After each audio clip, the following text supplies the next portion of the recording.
Perkenalkan, nama saya Lovian Salsa Pramesta. Kali ini saya akan menjelaskan tentang apa saja prinsip-prinsip belajar anak usia dini dan apa saja sumber-sumber belajar anak usia dini. Yang pertama adalah berorientasi pada kebutuhan anak. Menurut Maslow, kebutuhan mendasar anak usia dini adalah kebutuhan fisik. Contohnya seperti makan, minum, berpakaian, dan lain-lain. Ketika kebutuhan tersebut terpenuhi, anak dapat beraktivitas dengan baik. Yang kedua adalah pembelajaran anak sesuai dengan perkembangan anak. Pembelajaran anak usia dini harus disesuaikan dengan tingkat perkembangan anak, baik usia maupun kebutuhan individual anak. Perkembangan anak mempunyai pola tertentu sesuai dengan garis waktu perkembangan. Jadi setiap anak itu berbeda-beda perkembangannya dengan anak yang lain.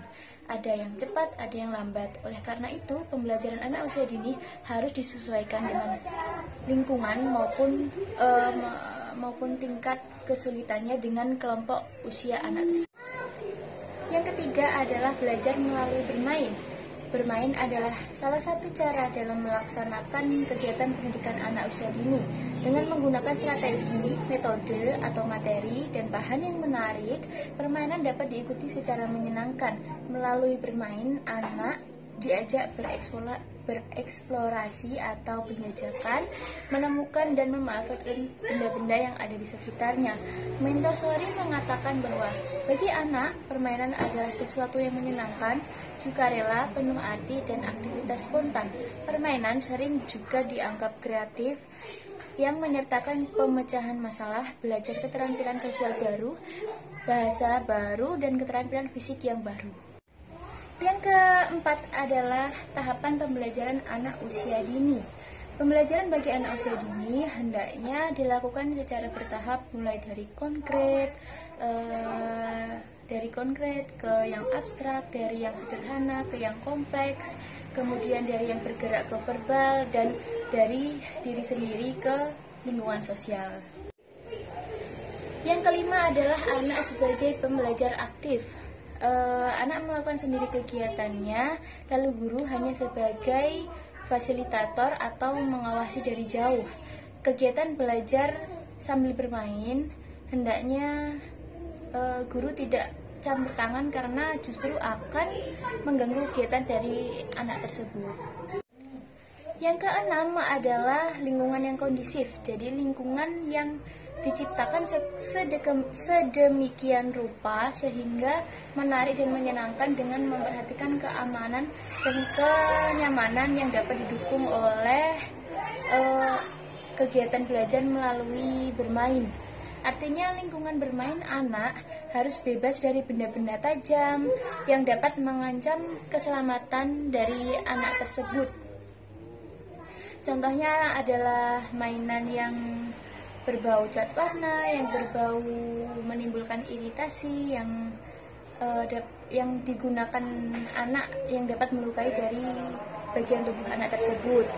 Dengan pola pengaman yang sedemikian, anak akan merasa leluasa bermain tanpa ancaman atau kekhawatiran atas resiko yang dapat ditimbulkan dari kegiatan bermain tersebut.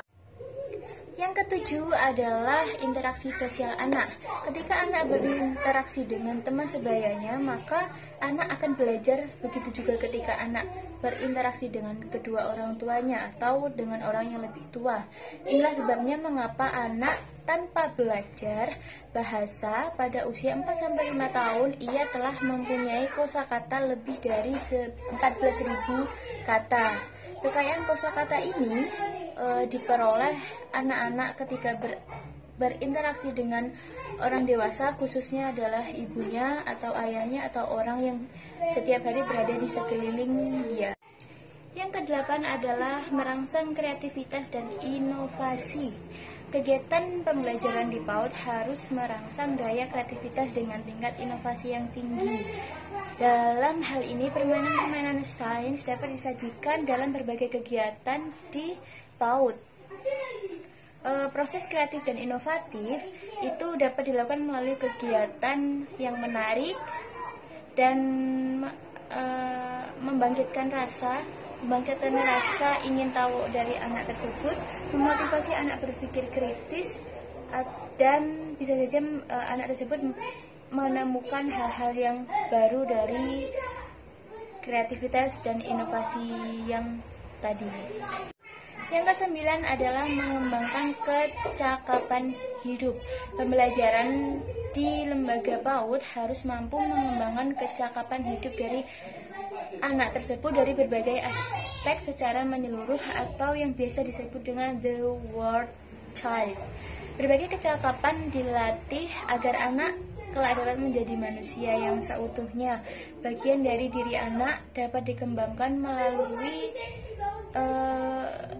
meliputi bidang fisik motorik, intelektual, moral, sosial, dan emosi, kreativitas, dan bahasa. Tujuannya adalah agar anak tersebut kelak dapat berkembang menjadi manusia yang utuh dan memiliki kepribadian yang baik.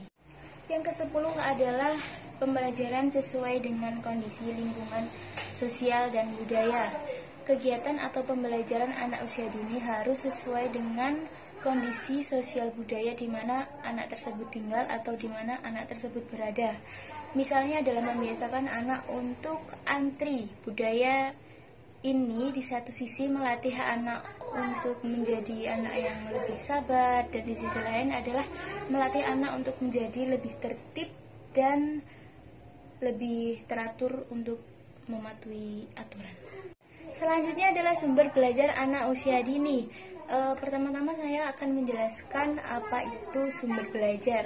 Sumber belajar adalah sumber pengetahuan yang memiliki beberapa macam pengertian.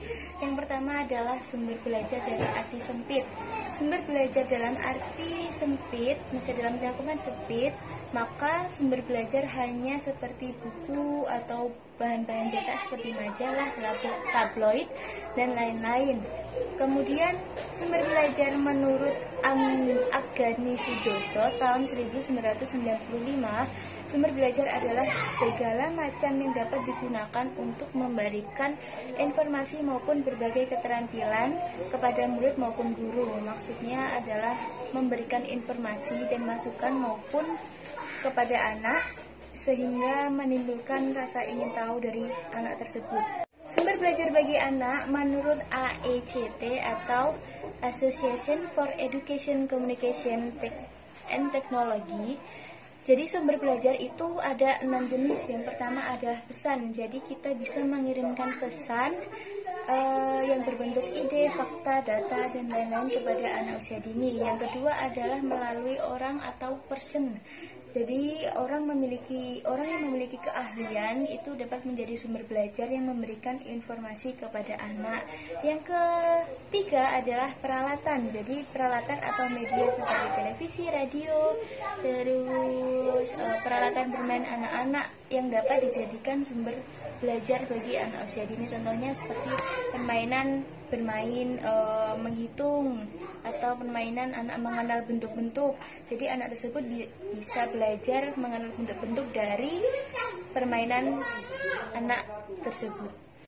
Sekian video penjelasan dari saya. Apabila ada salah kata, salah menjelaskan, saya mohon dimaafkan. Wassalamualaikum warahmatullahi wabarakatuh.